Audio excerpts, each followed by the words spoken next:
દર્શક મિત્રો, આઝાદ સમાચારમાં આપનું સ્વાગત છે। વડોદરા મહાનગરપાલિકાના પાપે હાલ વડોદરા શહેર પાણીમાં ગરકાવ થઈ ગયું છે। વિશ્વામિત્રીમાં અનઘડ વહીવટના કારણે ડેવલપમેન્ટના નામે જે વહીવટ કરવામાં આવ્યો, જે ડેવલપમેન્ટ કરવામાં આવ્યું, તમે જાણો છો એ કેવા મોલ્સ બનાવવામાં આવ્યા, બિલ્ડરોના હથે માનીતા લોકોને ઇમ્પ્રેસ કરવા માટે મહાનગરપાલિકાએ લોકોના ટેન્ડરો પાસ કરી દીધા, પ્રોજેક્ટ પાસ કરી દીધા, પણ હાલ નાગરિકો હાલાકીનો સામનો કરવો પડી રહ્યો છે। હાલ અમે લોકો હરની રિંગ રોડ પર આવી ગયા છે। હાઈવેથી થોડે દૂર આ હરની રિંગ રોડ છે, તમે જોઈ શકો છો તંત્રના પાપે હાલ આ વિસ્તારમાં પાણી ભરાઈ ગયું છે। તમે જોઈ શકો છો આ કારની સ્થિતિ કેવી છે, તમે પાણીનો અંદાજ પણ લગાવી શકો છો। દર્શક મિત્રો, પાલિકા તંત્રના પાપે હાલ નાગરિકો હાલાકીનો સામનો કરી રહ્યા છે, લોકો પોતાની પ્રાથમિક સુવિધાઓથી વંચિત રહી ગયા છે। તંત્ર એ જનતાનું માય બાપ કહેવાતું હોય છે। દેશને આઝાદીના વર્ષો થઈ ગયા, પણ જનતાએ ક્યારેય એવું વિચાર્યું નહીં હોય કે આવી સરકાર એમને મળશે જે એમને પ્રાથમિક સુવિધાઓ પણ પ્રોવાઈડ નહીં કરાવી શકતી હોય। હાલ હરની રિંગ રોડ પર ઘૂંટણસમાથી પણ વધારે પાણી ભરાઈ ગયા છે, લોકો પોતાની કારોમાં રહેવા માટે મજબૂર બન્યા છે।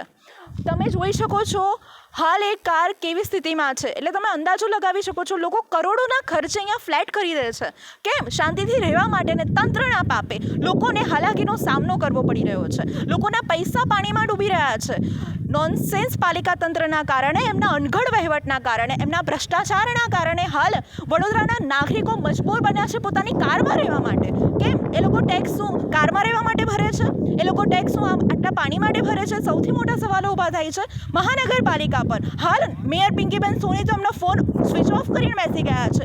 કેમ? જનતાના પ્રશ્નોનો જવાબ નથી આપી શકતા એટલે, કે પછી મીડિયાના સવાલોથી ભાગી રહ્યા છે મેયર પિંકીબેન સોની તેમજ ડેપ્યુટી મેયર કે કોઈ પણ હવે મોટા જે કાઉન્સિલરો છે એ ઘૂંટણસમા પાણીમાં અને નોર્મલ પોતાના વિસ્તારમાં જઈ રહ્યા છે ને ફૂડ પેકેજનું વિતરણ કરી રહ્યા છે, પણ ફૂડ પેકેજ વિતરણ કરવાનો સમય કેમ આવ્યો? તમારી ગેરજવાબદારીના કારણે, તમારા કારણે હાલ વડોદરાના નાગરિકો હાલાકીનો સામનો કરી રહ્યા છે, લોકોની બદથી બદતર સ્થિતિનું નિર્માણ થયું છે। કેમ?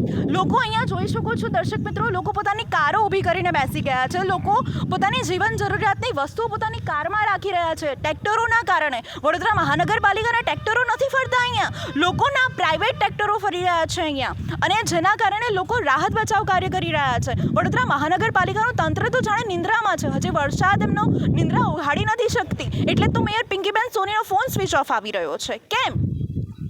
ડેપ્યુટી મેયર કોઈ દેખાતું નથી, હાલ જનતાના સવાલોથી ભાગી રહ્યા છે સત્તાધીશો।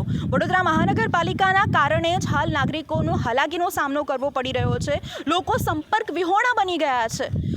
તમે જોઈ શકો છો દર્શક મિત્રો કે પાણી કેવી સ્થિતિનું નિર્માણ કરી રહ્યું છે, લોકોની દયાજનક સ્થિતિનું નિર્માણ થઈ રહ્યું છે। હાલ પૈસા તો ભલે લોકો પાસે હોય, પણ એ લોકો શાંતિથી રહી નથી શકતા।